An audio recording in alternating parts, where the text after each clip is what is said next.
అండి, అందరూ ఎలా ఉన్నారు? బాగున్నారు కదా? ఏంటి ఉదయాన్నే తల్లి కూతుర్లు ఎక్కడికి స్టార్ట్ అయ్యారని చూస్తున్నారా?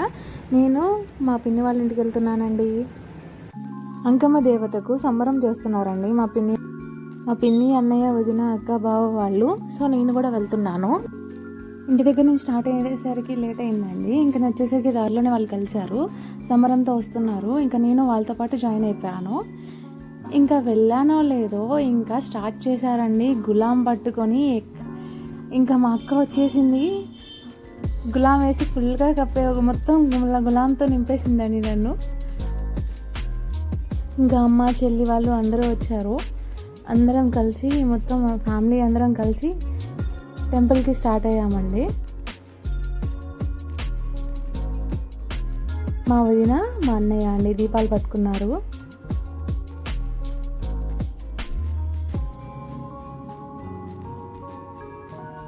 టెంపుల్కి అయితే వచ్చేసాము. టెంపుల్ చూడండి, ఇదే అంకమ్మ తల్లి టెంపుల్, రామర్పాడు సెంటర్లో ఉందండి.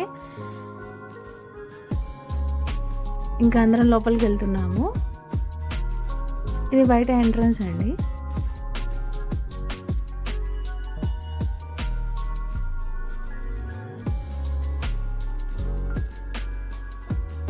ఇంకా గుడి చుట్టూ 3 ప్రదక్షిణలు అయితే చేసేసి అమ్మవారికి నైవేద్యం, దీపాలు, పువ్వులు, సారే అన్నీ కూడా అమ్మవారికి సమర్పించారు. ఇంకా మా బుడ్డోడిని కూడా డాన్స్ ఏమని అడుగుతూ ఉంటే వాడేమో అసలు ఏం అర్థం కావట్లేదు, అలా చూస్తూ ఉన్నారు. ఆ డప్పుల సౌండ్కి వాడికి ఏం అర్థం కావట్లే. తర్వాత ఇంకా అమ్మవారికి ఇంకా నైవేద్యం కుండను ఇక బయట పెట్టిన ఒక గుడిలోనే దుర్గమ్మ తల్లి విగ్రహం ఉందండి. అమ్మవారికి కూడా పూజ చేసి ఇంకా గర్భగుడిలో ఉన్న దేవతకు దండం పెట్టుకొని అందరం రిటర్న్ అవడానికి స్టార్ట్ అయ్యాము. అమ్మవారి గుడి పక్కనే శివాలయం ఉందండి. అమ్మవారు పార్వతీదేవి, వినాయకుడు, శివుడి విగ్రహం అన్నీ ఉందండి. ఇంకా అలా ఫ్రంట్కి వెళ్ళి చూస్తే ఇంకా వాటర్తో ఇంకా వ్యూ బాగుందని అలా వెళ్ళి చూసేసి రిటర్న్ వచ్చేసానండి. ఇంకా దర్శనం అయిన తర్వాత అందరూ ఎవరికి వాళ్ళు గుడిలోనే కాసేపు అలా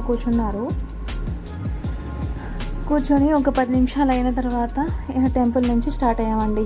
ఈరోజు మా అమ్మాయి హెయిర్ స్టైల్ ఎలా ఉంది చెప్పండి? బాగుంది కదా?